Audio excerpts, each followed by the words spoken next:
Hello everyone, welcome back to my YouTube channel.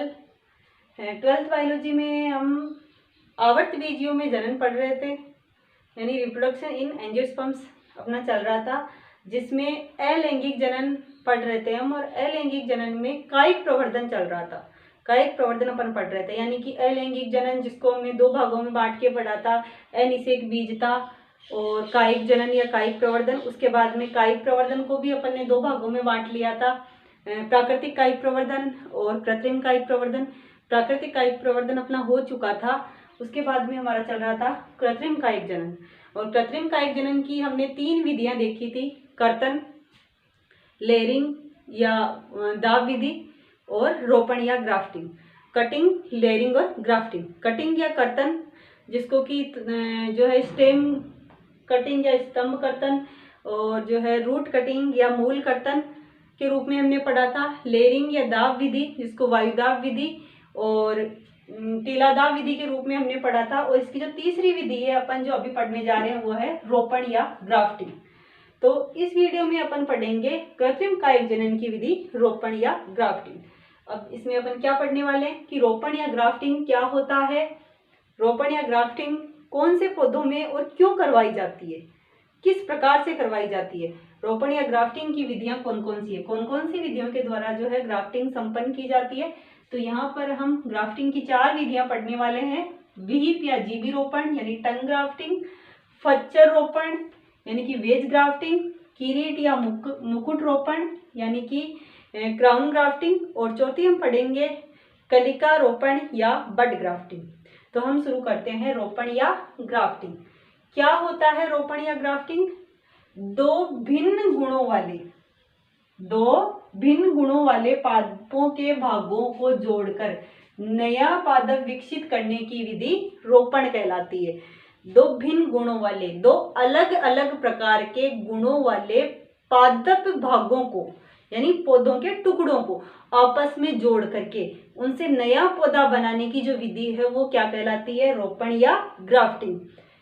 For example हमारे पास में एक आम का पादप है, आम का पौधा है, या नींबू का पौधा है, सेब का पौधा है, कोई भी पौधा है। तो अपने पास जैसे मान लो एक आम का पादप है, तो आम के जो पौधा है अपना स्थानीय, अपना जो वहां पे पादप जो उगता है अपने यहाँ पे, उस पादप में क्या है, आम कम लगते हैं या फिर वो ज्यादा रसीले नहीं होते।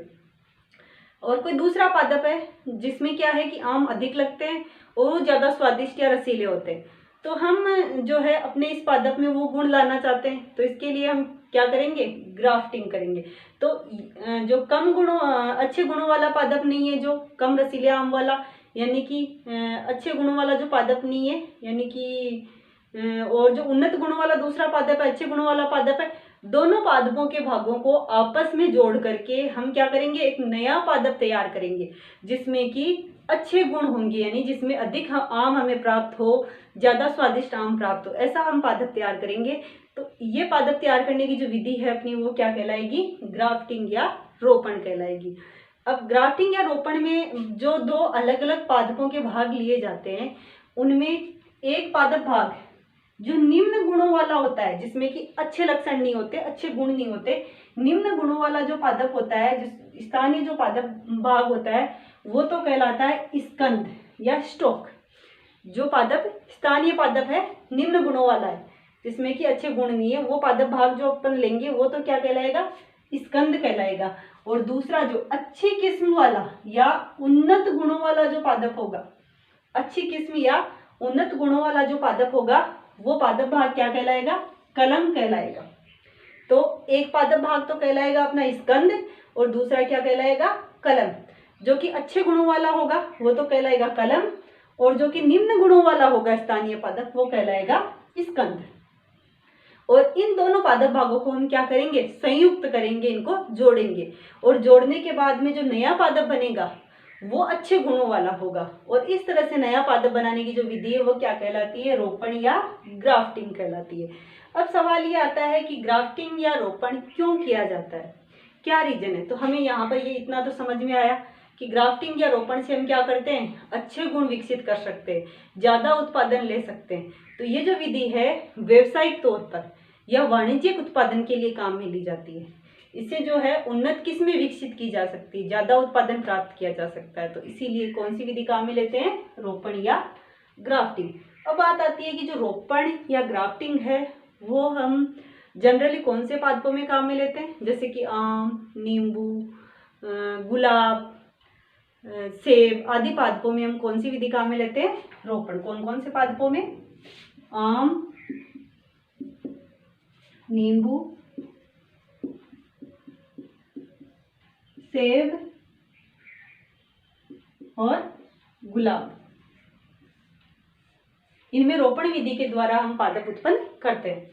अब हम देखते हैं कि जो रोपण या ग्राफ्टिंग की जो विधि है, जिसमें दो पादपों को जोड़ करके अपन नया पादप विकसित करते हैं, इस विधि में कौन कौन सी यानी किस किस तरीके से अपन पादप इसमें नए बनाते हैं। इनमें क्या होता है कि दो जो अपन पादप लेते हैं, एक प्लांट पार्ट जो स्कंद लिया, दूसरा जो कलम ली, दो भाग लेते हैं। स्कंद वाला जो भाग होता है वो नीचे रहता है, जमीन में रहता है, और उसी भाग में स्कंद में हम क्या करते हैं, कलम वाला जो पादप होता है, उन्नत किस्म वाला जो पादप होता है, उसको हम उसमें रोपित कर देते हैं और इस तरह से जो है नया पादप विकसित होता है। जो नीचे वाला पादप है वो कौन सा, स्कंद यानी स्थानीय जो पादप है, अच्छे गुणों वाला नहीं है, और जो उन्नत पादप है, अच्छे गुणों वाला है, वो क्या है, कलम।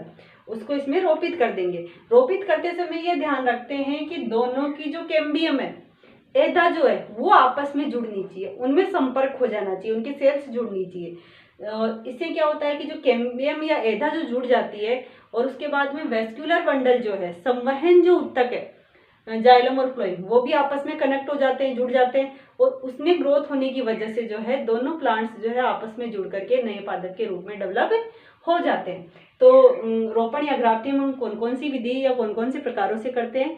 पहली जो है ग्राफ्टिंग या रोपण की जो पहली विधि है वो है वीप या जिब्भी रोपण, या इसको हम जिव्यारोपण भी कहते हैं या टंग ग्राफ्टिंग कर सकते हैं। पहली विधि क्या है, विहिप या जिब्बी रोपण या जिव्यारोपण या टंग ग्राफ्टिंग। क्या करते हैं इसमें, विहिप या जिब्बी रोपण या जिव्यारोपण में क्या करते हैं, समान व्यास दो जो अलग अलग पादप है, यानी कि एक तो क्या है स्थानीय या निम्न गुणों वाला पादप और दूसरा है उच्च गुणों वाला अच्छी किस्म वाला पादप, दोनों पादपों के दो भाग लिए जाते हैं। जो निम्न गुणों वाला पादप है उसका स्कंद काम में लिया जाता है और अच्छे गुणों वाला जो है उसकी कलम ली जाती है। और दोनों को किस तरह से, दोनों का जो दो पार्ट्स लेते हैं, दोनों के उन भागों को एक ही व्यास का काम में लिया जाता है। इन दोनों का व्यास जो है वो समान होना चाहिए। जो स्कंद, ये तो क्या हो गया कलम, जो कौन से पादप की है, ये कौन अच्छे गुणों वाले पादप की है, इसमें क्या है अच्छे गुण है, उन्नत गुण वाले पादप की है। और स्कंद किसका लिया है हमने, निम्न गुणों वाले पादप का। इसमें गुण कैसे हैं, निम्न गुण है। तो ये कलम ली है हमने किसकी, अच्छे गुणों वाले पादप की, और जो स्थानीय पादप है निम्न गुणों वाला उसका क्या लिया, स्कंद लिया। ये दो पार्ट्स ले लिए जाते हैं और ध्यान रखा जाता है कि दोनों भाग जो है दोनों पादपों के, उनका जो व्यास है वो व्यास क्या होना चाहिए, समान होना चाहिए। उसके बाद में इन दोनों भागों में वी आकार का चीरा लगाया जाता है और लगभग 5 से 8 सेंटीमीटर, लगभग 5 से 8 सेंटीमीटर गहराई का वी आकार का चीरा लगाते हैं। कैसा चीरा लगाते हैं, वी शेप, दोनों में ही वी आकार का चीरा लगाते हैं। और जैसे इसमें ये वी आकार का चीरा लगाया, इसमें भी वी आकार का, और दोनों को फिर एक दूसरे के साथ संयुक्त कर देते हैं, एक दूसरे के साथ जोड़ देते हैं, एक दूसरे में फिट कर देते हैं। यानी स्कंद जो है उसमें इस कलम को क्या कर देते हैं, रोपित कर देते हैं, और रोपित करके इसको यहाँ से बांध देते हैं, रोपित करके यहाँ से इसको बांध दिया जाता है। बांधने के दौरान, रोपित करने के दौरान ध्यान रखा जाता है कि दोनों एक दूसरे में अच्छे से जुड़ जाए, उनकी कैम्बियम या जो एदा है वो आपस में जुड़ जाए और संवहन उत्तक जो है वो कनेक्ट हो जाए। ये चीज ध्यान रखी जाती है ताकि ये आपस में जुड़ करके नए पादप के रूप में विकसित हो सके। इसके अलावा एक चीज और ध्यान रखी जाती है कि जो कलम ली जाती है उस कलम पर कलिकाएं होनी चाहिए। कलम पर क्या होनी चाहिए, बड्स होनी चाहिए, कलिकाएं होनी चाहिए। तो ये कलिकाएं पहले से ली जाती है। तो जो निम्न गुणों वाले पादप के रूप में अपने स्कंद लिया और उच्च गुणों वाले, अच्छे गुणों वाले पादप के रूप का भाग जो है वो क्या कहलाया, कलम ले लिया। दोनों में वी आकार का चीरा लगाया और दोनों को एक साथ बांध दिया। कुछ समय बाद में क्या होता है, ये प्लांट जो है वो ग्रोथ करने लग जाता है, नए पादप के रूप में विकसित हो जाता है। और इस प्रकार की विधि क्या कहलाती है, विहिप या जिब्भी रोपण या टंग ग्राफ्टिंग। तो इस तरह से नए पादप तैयार किए जाते हैं। दूसरी जो विधि है वो है फच्चर रोपण या वेज ग्राफ्टिंग। वेज ग्राफ्टिंग या फच्चर रोपण में भी सेम ऐसे ही दो अलग अलग पादपों के पार्ट्स लिए जाते हैं, भाग लिए जाते हैं, जिसमें जो है अच्छे गुणों वाला जो पादप होता है, उच्च गुणों वाला पादप है, उसका तो क्या लिया जाएगा, कलम ली जाती है। उच्च गुणों वाले पादप की तो कलम ली जाती है। और जो निम्न गुणों वाला पादप होता है, निम्न गुणों वाले पादप की स्कंद लिया जाता है। फर्क इसमें ये है कि इसमें जो स्कंद है, स्कंद में तो वी आकार का चीरा लगाया जाता है, और जो कलम होती है, कलम में वेज आकार का चीरा लगाया जाता है। स्कंद में वी शेप चीरा लगाया जाता है, और जो इसका जो ऊपर वाला भाग या जो कलम है, जो उच्च गुणों वाला पादप का भाग है, उसमें क्या लगाया जाता है, वेज आकार का चीरा लगाया जाता है। और इसमें भी जो कलम होती है वो कलिका युक्त ली जाती है। फिर दोनों को एक दूसरे के साथ जोड़ दिया जाता है। यानी जो स्कंद है जिसमें वी आकार का चीरा लगाया हमने, और जो कलिका ली है उसमें वेज आकार का, तो उस कलिका को स्कंद में रोपित कर दिया जाता है। और कलिका को स्कंद में रोपित करके दोनों को फिर यहाँ से बांध दिया जाता है। और बांधने के दौरान वही ध्यान रखते हैं कि दोनों के कैम्बियम और संवहन ऊतक आपस में जुड़ जाने चाहिए। और कुछ समय बाद में ये भी नए पादप के रूप में विकसित हो जाता है। तो ये है फच्चर रोपण या वेज ग्राफ्टिंग। ग्राफ्टिंग या रोपण की जो तीसरी विधि है वो है किरीट या मुकुट रोपण या क्राउन ग्राफ्टिंग। किरीट या मुकुट रोपण या कहते हैं हम इसको क्राउन ग्राफ्टिंग। किरीट या मुकुट रोपण या क्राउन ग्राफ्टिंग में क्या करते हैं, सेम इसमें भी क्या करते हैं, दो अलग अलग गुणों वाले पादप भाग लेते हैं। लेकिन ध्यान ये यहाँ इसमें भिन्नता ये आ जाती है कि यहाँ तक अपन ने जो दो विधियां देखी है, जिब्भी रोपण या फच्चर रोपण, दोनों में जो पादप भाग लिए जा रहे थे दोनों का व्यास समान था। यानी कलम और स्कंद जो है एक ही व्यास के लिए जा रहे थे। लेकिन यहाँ पर किरीट या मुकुट रोपण में क्या होता है, जो निम्न गुणों वाला पादप होता है जिसको अपन स्कंद के रूप में काम में लेते हैं, वो बड़ा लिया जाता है। ये कौन सा है, निम्न गुणों वाला पादप है। निम्न गुणों वाले पादप का जो स्कंद अपन लेते हैं, इसमें स्कंद कैसा लेते हैं, अधिक व्यास वाला लेते हैं, बड़ा भाग लेते हैं, उसका बड़ा लेते हैं। जबकि जो कलम है वो स्कंद की अपेक्षा कम व्यास की या छोटी ली जाती है, लेकिन कलम एक से अधिक ली जाती है। इसमें एक से अधिक कलम अपन क्या कर सकते हैं, रोपित कर सकते हैं। एक से ज्यादा कलमें ली जाती है, लेकिन कलम जो कैसी ली जाती है, छोटी ली जाती है और एक से ज्यादा ली जाती है। स्कंद एक ही होता है लेकिन बड़ा होता है, अधिक व्यास वाला होता है। और स्कंद जो होता है, इस स्कंद में जगह जगह जो है क्या लगा दिए जाते हैं, चीरे लगा दिए जाते हैं और कई कलमें ली जाती है। और कलम कैसी होती है, उच्च गुणों वाली होती है, अच्छी किस्म वाली होती है। जो भी 1 2 3 4 कितनी भी जो कलम ली जाती है, कलमें कैसी होती है, उच्च गुणों वाली होती है, अच्छे गुणों वाली होती है। जबकि जो स्कंद है वो कैसा होता है, निम्न गुणों वाला होता है। और स्कंद में कई चीरे लगा दिए जाते हैं। और जो कलम होती है उस कलम में वेज आकार का चीरा लगाया जाता है। कलम में कैसा लगाते हैं, वेज आकार का चीरा लगाते हैं। और फिर इन कलमों को 2 या 2 से अधिक कलमों को इस कंद में रोपित कर दिया जाता है। और इस प्रकार से जो है 2 अलग अलग गुणों वाले पादपों के भागों को जोड़ करके नए पादप का निर्माण किया जाता है। तो यहाँ तक आपने देखी रोपण की 3 विधियां, जिब्भी रोपण, फच्चर रोपण और किरीट या मुकुट रोपण। जिब्भी रोपण और फच्चर रोपण में क्या करते हैं, समान व्यास के क्या लेते हैं, एक ही व्यास के समान व्यास के पादप भाग लेते हैं अलग अलग, जिनमें निम्न गुणों वाला जो पादप भाग है वो स्कंद कहलाता है, स्कंद के रूप में लेते हैं। और कलम के रूप में अच्छे गुणों वाला, उन्नत गुणों वाला पादप भाग लेते हैं। जो विहिप या जिब्भी रोपण थी उसमें दोनों में ही क्या लगाए जाते हैं, वी शेप, वी आकार के चीरे लगाए जाते हैं, जिनकी गहराई कितनी होती है, 5 से 8 सेंटीमीटर। और इनको फिर एक दूसरे के साथ में जोड़ दिया जाता है और बांध दिया जाता है। जबकि जो फच्चर रोपण है, फच्चर रोपण में स्कंद में तो वी शेप चीरा लगता है, लेकिन जो कलम है, कलम में वेज आकार का चीरा लगाया जाता है, और स्कंद में कलम को रोपित कर दिया जाता है और इनको भी बांध दिया जाता है। तीसरी जो अपनी थी किरीट या मुकुट रोपण। किरीट या मुकुट रोपण में भी वही दो पादप भाग लेते हैं। जो निम्न गुणों वाला होता है वो स्कंद होता है, और उच्च गुणों वाला क्या होता है, कलम होता है। फर्क ये है यहाँ पर कि जो स्कंद है वो अधिक मोटाई का, ज्यादा व्यास का लिया जाता है, जबकि जो कलम होती है वो छोटी, कम व्यास की या कम मोटाई की ली जाती है। लेकिन कलम जो होती है एक से ज्यादा ली जाती है, दो या दो से अधिक कलमें यहाँ पर ली जाती है। स्कंद एक ही होता है और एक ही स्कंद में कई चीरे लगा दिए जाते हैं और दो से अधिक कलमें इसमें रोपित करके कई पादप तैयार कर लिए जाते हैं। इसके बाद में रोपण या ग्राफ्टिंग की जो चौथी विधि है अपनी, वो है कलिका रोपण या बड ग्राफ्टिंग। चौथी विधि क्या है, कलिका रोपण, कलिका रोपण या बड ग्राफ्टिंग। इसमें क्या करते हैं, जैसे कोई पादप पार्ट है और इस पादप पे यहाँ पर कोई कलिका निकली हुई है, इसमें क्या करेंगे अपन, और ये कोई दूसरा पादप है,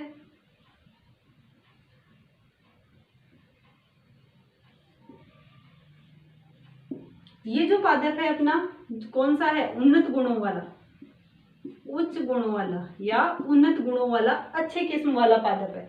और ये जो पादप भाग है वो कैसा है, ये निम्न गुणों वाला पादप भाग है। तो यहाँ पर भी हम क्या करेंगे, निम्न गुणों वाले पादप भाग को तो किस रूप में लेंगे, ये क्या हो जाएगा, स्कंद। और ये जो उच्च गुणों वाला होगा इसका हम क्या लेंगे, कलम।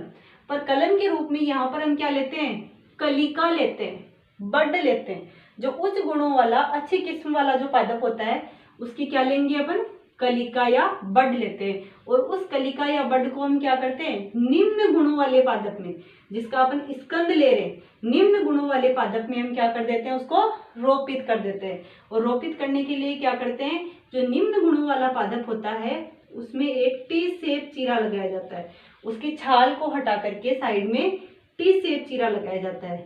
टी शेप चीरा लगा करके यहाँ से इस भाग को हटा दिया जाता है, एक टी शेप जगह बना दी जाती है, चीरा लगा दिया जाता है। इस और जो उच्च गुणों वाला पादप है, उस उच्च गुणों वाले पादप की कलिका को इस तरह से चीरा लगा करके यहाँ से अलग कर लिया जाता है, काट लिया जाता है, काट के अलग कर लिया जाता है, हटा दिया जाता है। जो कलिका निकली होती है, बड निकली होती है, उस बड या कलिका को इस तरह से चीरा लगा करके यहाँ से अलग कर लिया जाता है। उसके बाद में जो निम्न गुणों वाला पादप था जिसका आपने स्कंद लिया है, उसमें जो टी शेप चीरा लग गया है, उस स्थान पर इस कलिका को लगा दिया जाता है, यहाँ पर इसको लगा दिया जाता है यहाँ से। और इसको लगाने के बाद में यहाँ पर एक जो ग्राफ्टिंग वैक्स आता है, ग्राफ्टिंग वैक्स से इसको यहाँ पर क्या कर दिया जाता है, रोपित कर दिया जाता है। ग्राफ्टिंग वैक्स या रोपण मोम, रोपण मोम या ग्राफ्टिंग वैक्स से इसके साथ इसको फिक्स कर दिया जाता है, रोपित कर दिया जाता है। और इसके बाद में जो है इनसे नया पादप विकसित हो जाता है। तो ये है कलिका रोपण। कलिका रोपण या बड ग्राफ्टिंग क्या करते हैं, उस गुणों वाले पादप की जो कलिका है या बड को ले लिया जाता है यहाँ से इस तरह से चीरा लगा के, और निम्न गुणों वाला जो पादप है उसका स्कंद लिया जाता है। स्कंद में इसमें किस तरह का चीरा लगाते हैं, टी आकार का, टी आकार का चीरा लगाते हैं। और उस आकार, टी आकार के जो चीरा अपन स्कंद में लगाते हैं उसमें उस कलिका को क्या कर देते हैं, रोपित कर देते हैं, स्थापित कर देते हैं। वो स्थापित करके उसको किससे कोटेड करते हैं, यहाँ पर ग्राफ्टिंग वैक्स से, यानी रोपण मोम से, ग्राफ्टिंग वैक्स से उसको जो है कोटेड कर देते हैं। और इस प्रकार से क्या हो जाता है, नए पादप का निर्माण हो जाता है। तो ये थी रोपण की चौथी विधि। तो यहाँ पर अपना जो है कायिक जनन या कायिक प्रवर्धन कंप्लीट होता है। कायिक जनन या कायिक प्रवर्धन, जिसका कृत्रिम कायिक जनन अपन ने पढ़ा, और कृत्रिम कायिक जनन में कर्तन, उसके बाद में लेयरिंग, और थर्ड विधि अपन ने पढ़ी थी रोपण, जिसमें दो भिन्न गुणों वाले पादप भागों को जोड़ करके नया पादप विकसित किया जाता है। मोस्टली ये जो विधि है कृत्रिम कायिक जनन की, जो भी विधियां, चाहे कर्तन है, लेयरिंग है या फिर ग्राफ्टिंग है, सभी जो विधियां हैं वो व्यावसायिक उत्पादन के लिए यानी वाणिज्यिक उत्पादन के लिए काम में ली जाने वाली विधियां। और जो ग्राफ्टिंग अपनी थी वो 4 प्रकार से अपन ने पढ़ी। जिब्बी या जिव्यारोपण, जिसमें समान व्यास के स्कंद और कलम लिए जाते हैं और उनमें भी आकार का चीरा लगाया जाता है और फिर दोनों को जोड़ करके नया पादप तैयार किया जाता है। दूसरी थी अपनी खच्चर रोपण, उसमें भी समान व्यास के पादप भाग लिए जाते हैं, स्कंद और जो कलम थे, और इसमें जो कलम थे उसमें वेज आकार का और स्कंद में वी आकार का चीरा लगा करके दोनों को एक दूसरे से जोड़ दिया जाता है। तीसरी थी किरीट या मुकुट रोपण। किरीट या मुकुट रोपण में स्कंद बड़े आकार का अधिक व्यास का लेते हैं और जो कलिकाएं हैं, कलम जो है, कलम छोटे आकार की कम व्यास की लेकिन एक से ज्यादा लेते हैं और एक से अधिक जो कलम है वो एक ही स्कंद में रोपित करके नए पादप तैयार किए जाते हैं। चौथी अपनी थी बड ग्राफ्टिंग या कलिका रोपण। बड ग्राफ्टिंग या कलिका रोपण में हम क्या करते हैं, स्कंद में टी शेप का चीरा लगाते हैं और जो उच्च गुणों वाला पादप भाग है उससे जो है वो कलिका जो है उसको चीरा लगा करके निकाल करके टी शेप चीरे में यानी स्कंद में स्थापित कर देते हैं और नया पादप तैयार कर लेते हैं। तो इस तरह से अपनी जो है कायिक प्रजनन जो है वो खत्म होता है। Thank you.